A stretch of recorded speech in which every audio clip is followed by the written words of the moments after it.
This happened when I was living in Indonesia to set the scene.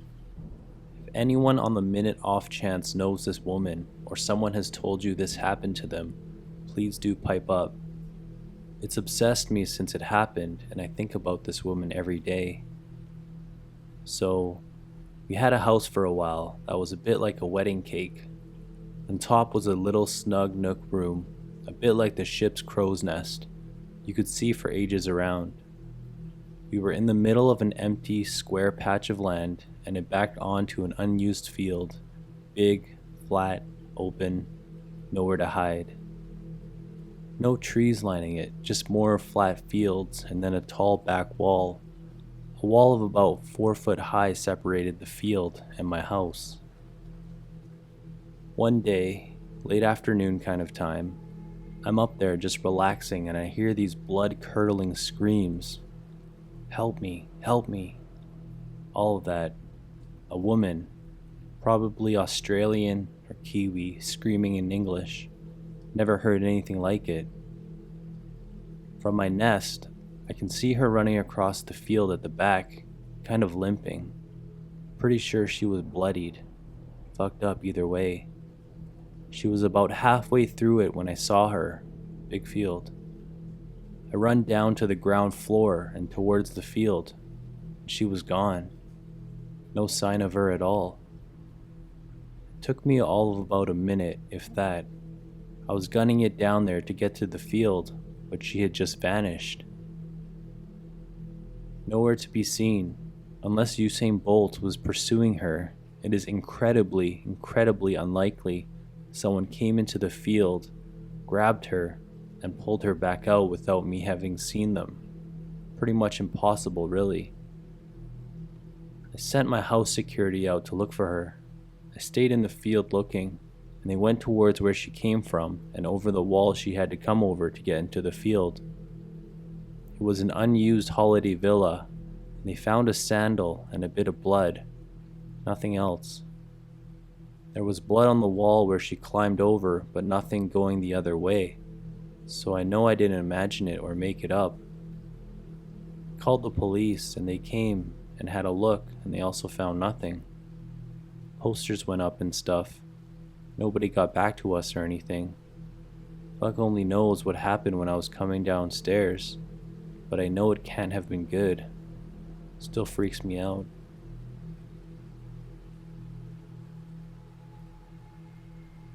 About 10 years ago, I was at a relative's house, a cottage in a small Michigan coastal town, for my summer vacation. She was almost completely deaf. Without hearing aids, she was completely deaf. Because of her impairment, she had a security system that flashed lights and called her home phone, which also had a light, in addition to a sound alarm. This is important later. I had gone out to see the 4th of July carnival and arrived home at 11 o'clock.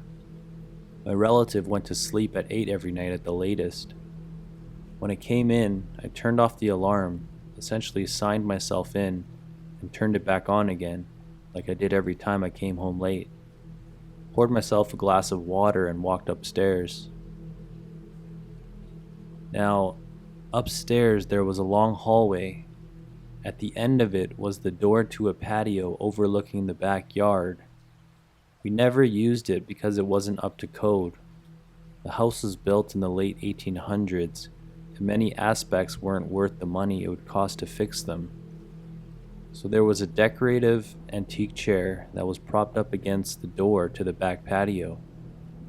When I walked in that night, the chair was propped against my bedroom door instead, leaned underneath the doorknob as if to keep someone from exiting. I bolted from my relative's room to find her fast asleep. Her guard dog was also asleep. I woke my relative up and she put in her hearing aids. She called the alarm company and they had no record of anything besides her setting the alarm at 6:30 and my entrance at 11. They called the police anyway. When the cops arrived, they moved the chair and attempted to open my bedroom door. It was locked. The doorknob was original to the house, and there was no key for it. So the cops and I walked out to the front balcony and used my key to open the sliding doors. Everything was as it should have been, and when we opened the door from the inside, it wasn't even locked. The cops searched the entire house and found nobody and nothing missing. I have no idea why there was a chair barricading my bedroom door and why it appeared locked when the lock wasn't even turned. The police sent for a fingerprinting kit and they found no fingerprints on the chair, not even my relatives. Nobody knew why. I had trouble sleeping in that room after that. The police kept an undercover cop outside for a week since my relative was a beloved member of the community. Nothing fishy happened. A few other creepy things happened in that home, if anyone is interested. One night, my neighbors and I were out on the pontoon sharing stories about the area and our homes. Our houses were on a stretch of land bought out by professionals in Detroit and Minneapolis who decided to all build vacation homes together. My relative's house was built by a doctor from Detroit. One night after the family had finished supper, the mother couldn't find their youngest daughter. They sent out a search party and found nothing. 2 nights later, they found her body washed up on a nearby Indian reservation island. The kicker was that the island was upstream from the house. Almost everyone who lived on her street have claimed to see her. This 4-year-old in a long petticoat wandering down the street. One woman claimed to see her trying to open our front door about 20 years before she told me. Very creepy. I had a healthy fear of a few parts of the house. There was a dumb waiter that had been sealed up and later opened and turned into a laundry chute. Once my cousin looked down jokingly during a midnight game of hide and seek and saw a face looking up at her. There was a back bedroom that was originally servants' quarters. We turned it into a guest room and nobody liked to sleep there. We had a cable installed in every room, and in that room the channel would switch every half hour to static and then back again. Everyone the cable company sent out was equally baffled. One of them joked that our house was marked as haunted on the service notes. Eventually we just took the television out of the room. The weirdest thing was in my bedroom. In the late 1990s, my relative bought the home from the daughter of the family who had lived there for previous 50-odd years. Her uncle was a schizophrenic, and in the 1970s he lived in my room. When my relative moved in, she had the cedar paneling in the closets removed and replaced.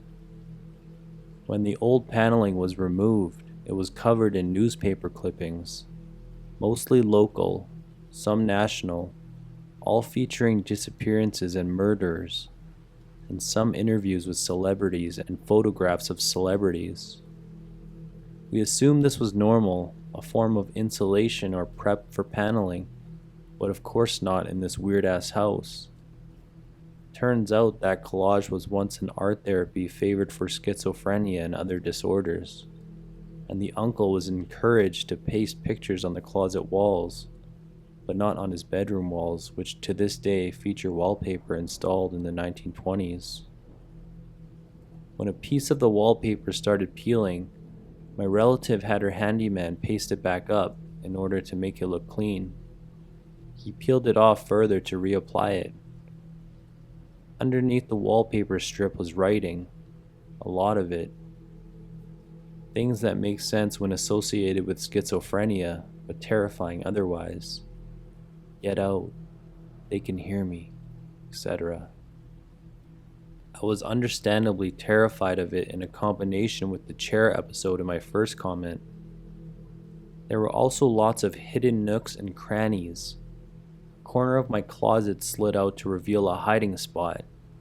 There was a tiny door in the kitchen that led to absolutely nothing. We turned it into a pantry, but once we put shelving in the door, it just wouldn't open anymore. We sealed it with caulk and paint and ignored it. The garage in the backyard had a cellar below that had a concrete poured in sometime during the 1950s. The dogs would stand near the cellar door and bark if the garage door was open to them. This is as much as I can remember right now. I hope you feel as creeped out as I do when I think of that house. To me about 6 years ago. A couple of friends and I decided to go out into the woods and build a base camp. We brought axes, machetes, fuel, and a tent. We walked deep into the woods and spent all day cutting down trees and building a makeshift fence. Being idiots, as it became dark, we realized we had no way to see. We started a fire, and I realized if we pour some fuel into a small can, we can light the fumes at the top and create a torch. We made several torches and placed them in the surrounding woods. It got very dark and we needed more logs for the fire, so I was about 20 meters from our camp. I could hear my friends talking. I was swinging at the tree when I felt something hit my back. I froze and turned out around, staring into the dark forest right at the edge of the lights from our torches. I saw nothing, and I assumed something had fallen off the tree and hit my shoulder. Right as I was about to swing, something hits me in the back of the head, and it hurt enough to make me swing around again. I saw a rock at my feet, and I was terrified now. Turning back to walk towards camp, I could hear my friends and see the light from the fire. I kept turning my head, looking into the darkness. About halfway to camp, a rock flew by me, missing my head by inches. I ran back to camp and told everyone, and they saw the terror in my face. We sat for a while before more rocks came. Couldn't see anyone or anything, just rocks flying into camp. Needless to say, we didn't sleep, just chilled in the tent holding machetes and keeping a big fire. There were so many rocks in the morning, the thought still terrifies me. We were deep in the woods and no one else should have been out there. I want to say it was a person, but we didn't hear anything or see anything. Just so many rocks. Outdoors person here. I've got a long story for you. I'll put a TLDR at the end if you prefer to skip it. I went out on a backpacking trip to a popular off-roading area. Lots of people like to camp nearby. However, 20 minutes of hiking into the bush and away from the trails and you're into the pristine, untouched wilderness. Was several hours out on the far side of a valley between two very large hills and tiny mountains. Set up camp for the night. Got my fire going, sitting all comfy. Thunk. A rock lands next to me. Huh, that was weird. A while later, thunk. A hard pine cone lands next to me. By this time, I only had one thought. The stories my grandmother used to tell of Sasquatch. How'd she leave Doritos out on her porch and there'd be a pile of blackberries there the next day. I never really took them seriously, but it was all I could think about. I decided to sleep by the fire instead of my hammock, gun in one hand, bear spray in the other, just in case. I made it through to morning, not a lot of sleep, but some. Part of me wanted to pack up and go back, but after breakfast I made the decision. I left a trail map. If anything happens, people know exactly where to come looking. I'm well armed and well supplied. Fuck it, I'm gonna stay and meet Sasquatch or find whoever is messing with me. Night 2. Going against every kind of sense of training for moving through the backcountry, I left food out. A fair distance from my camp, just outside eyeshot, a bag of trail mix. Nothing happened that night. It was quiet, but not too quiet. Well, past midnight I gave up, crawled into my hammock, and went to sleep. In the morning, I checked my trail mix. Gone, unsurprisingly. Night 3. My plan last night. Figure I must have just spooked myself into hearing falling rocks or something. Being alone in the woods does that to you sometimes. You can get so intent on listening you start to hear things that weren't there.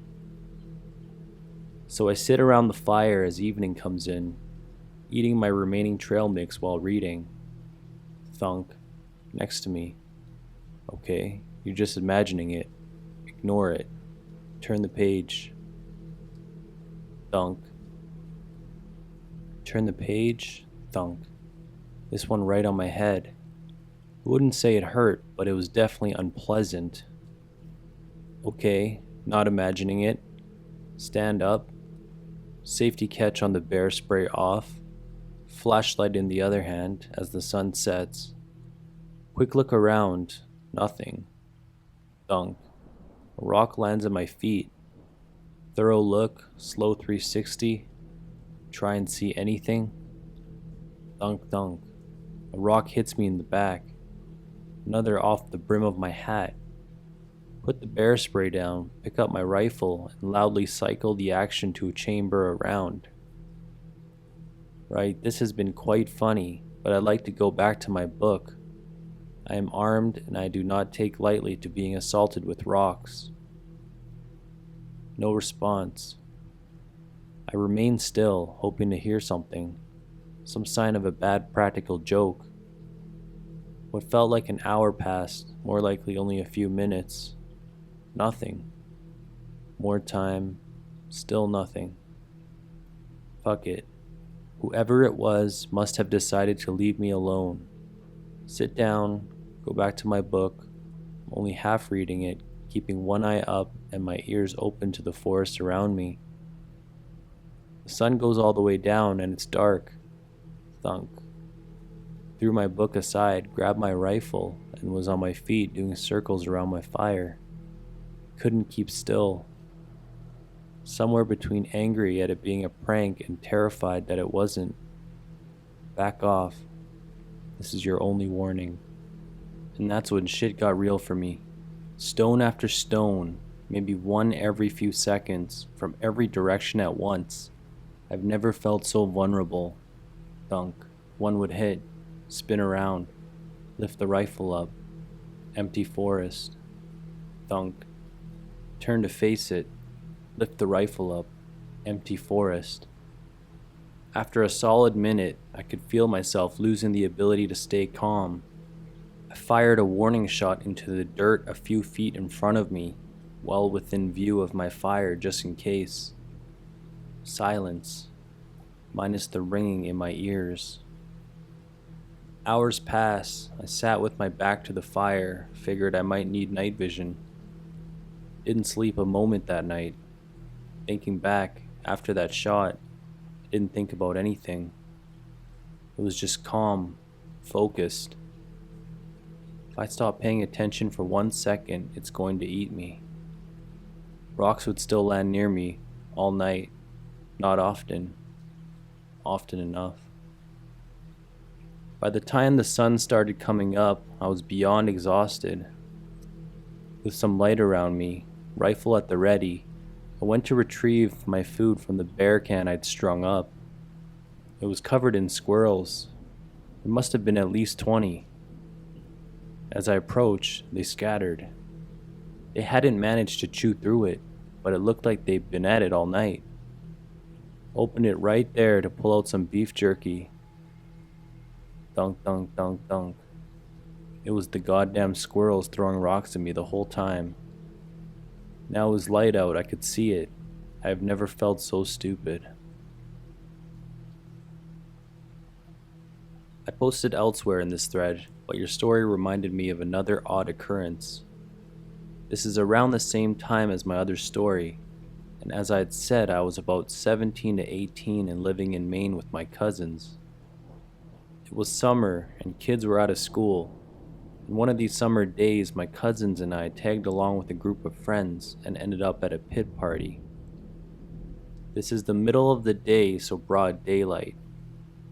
We have a fire going and we are drinking and laughing, having a good time or whatever, but I have that feeling of being watched. At one point, I get up to collect more firewood, and as I'm collecting it in the woods, I hear rustling of leaves, and I'm sure it's not me, so I freeze. And a second later, whatever was moving stops too. I scan around but don't see anything. Vegetation can grow pretty thick in the middle of Maine summer. I go back with my firewood and I alert my friends that I think somebody is watching us in the woods. Nobody really pays attention or cares, but I keep scanning the woods and listening. Every once in a while, I can hear something with mass moving through the bush. I'm not overly into paranormal things, so at this point, I'm assuming that this is a nosy person or possibly the landowner.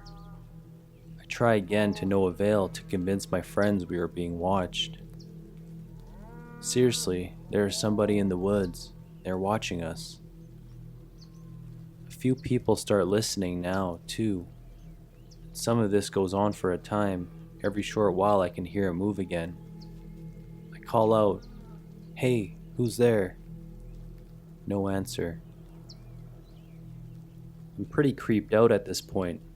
Like I said, I assumed it to be just a landowner or whatever, but I didn't want to risk it being someone with more malicious intent. Had enough at this point, so I gather my cousins and close friend, and we hightail it out of there. I'm certain there was somebody sulking around the woods. Well, sometime later, I find out that minutes after we left, the cops arrived and busted up the party. So I had a good time gloating about being right to my cousins and friend about somebody being in the woods and basically saving our asses with my vigilance. Like I said, I'm certain there was somebody skulking around in the woods and feel pretty strongly it was this person who called the cops. It was still pretty creepy how sneaky they were and how long they watched us for. The one thing that I have never been able to explain, well, not the only one, but the one that bothers me the most. I was at a Halloween party at my friend's house, which was located on a huge property in the middle of the woods. She lived up near Whiskey Town, so mountains, a lot of trees and fields. Had a couple horses. I arrived that night. There was a gathering of people, maybe 10 at most. We were just talking, mostly outside on the patio. Other than her patio lights, it was dark as fuck beyond the moonlight and stars. One second I'm talking to 3 of the people there on the patio. The next second, literally in a blink of an eye, I awake in a field about a couple miles away from her house. Just opened my eyes and I'm on my back, in a field, staring at the stars. I stood up and could see her house in the distance. I started calling out hello, but no one was around. I walked at a brisk pace back to her place, was walking around. Everyone was gone. The lights were all on, but no one was there. I even called out my friend's name outside, but no response. I slip back into the house through the sliding glass door, still calling out. She stumbles out of her room. Tells me everyone went home. She is asleep with her boyfriend in her room, but I'm welcome to crash on her couch. I just sat down, dumbfounded, kept asking her when everyone left, what was going on. She seemed to have no idea what I was talking about, and then I realized the sun was coming up, and before that it was around 11 p.m. at night, and now it was 5 or 6. I've never been able to put together what happened, where all those hours went, how I ended up so far away in a field. I hadn't done any drugs, maybe just a couple of beers. I was at a sci-fi convention in the late 1980s. A friend of a friend was looking for a said friend. I told him I hadn't seen him recently. He asked if I'd come with him to witness something. I said sure. We went to the hotel room where a bunch of people had gathered. We were to witness some guy levitate. He was a young Indian man in normal clothing, jeans, dress shirt, but barefoot. His assistant started chanting stuff, and soon the guy in jeans started to go into a trance. He was sitting cross-legged on the bed, but suddenly jerked upright and was sitting in midair about 3 feet above the bed. Then his assistant invited us to check for tricks. We were allowed full access. We could check under, over, or behind him. We could touch him, pull, or push him. There were a few of us in the room. We checked for wires, poles, anything. Me and the friend of a friend tried to push him, first back and forth, and then from below. The Indian man's surface, jeans, shirt, or skin, seemed oddly tense, like thick sculptor's clay instead of cloth or skin. He didn't sway, turn, or vibrate oddly, like if he was on a platform of some kind. I swear we checked all 3 axes for any external support. I already knew various magician levitation tricks, but as far as I could tell, he was using none of them. He was fixed in space. It had to be a trick of some kind, but to this day, I never figured it out. It was explained that he was in a transcendental state of some kind, and there were books and tapes you could purchase to learn more about this type of meditation. This made me further think it was a trick. Nobody can levitate like that. It violates natural Newtonian laws or something. After a rather pushy sales technique, me and the friend of a friend left. We had no money. We talked at great length about it, but to this day, no idea.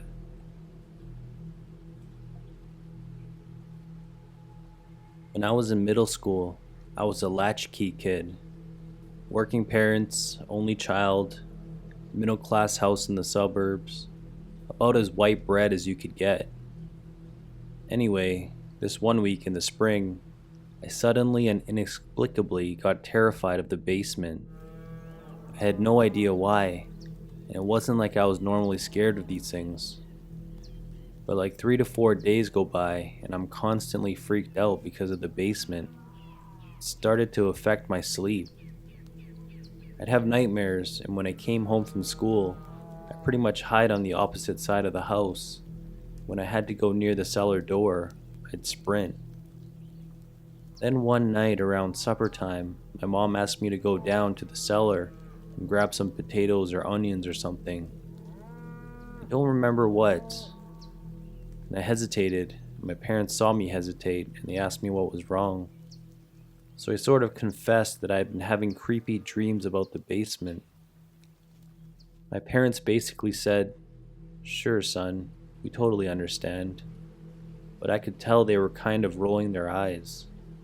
So I sacked up and opened the door, and sitting right on the top step was this huge black cat staring at me. I lost it, shrieked and slammed the door closed, heart hammering from adrenaline. Turns out, my parents had been gardening the weekend before and had left the cellar bulkhead open, leading to an inquisitive neighborhood cat getting stuck down there for like 4 days. Somewhere early on, I had subconsciously noticed something was wrong, but I had no idea what, which led me to slowly lose my shit. Even though I know now it was just a cat, I still get the chills thinking about how freaked out I was those couple days. One night at my family's cabin in West Virginia, my brother and I were sleeping on the porch. From the beds we were in, you could see the rocks on the top of the mountain. There appeared to be somebody on top of the mountain shining a light or a signal mirror down at the valley we were in, and it stopped right on my brother and I. We could hear from all the way in our beds that somebody on the top of the mountain was making a hoot or a fake owl call. Meanwhile, on the gravel road leading up to the house, we could hear footsteps. We ran inside and our parents told us to sleep inside, but that they didn't think anything of it. They thought we were just being kids. The next morning they asked us why we were walking around outside, and when we said that we didn't go outside, they looked worried and said that they also heard footsteps outside.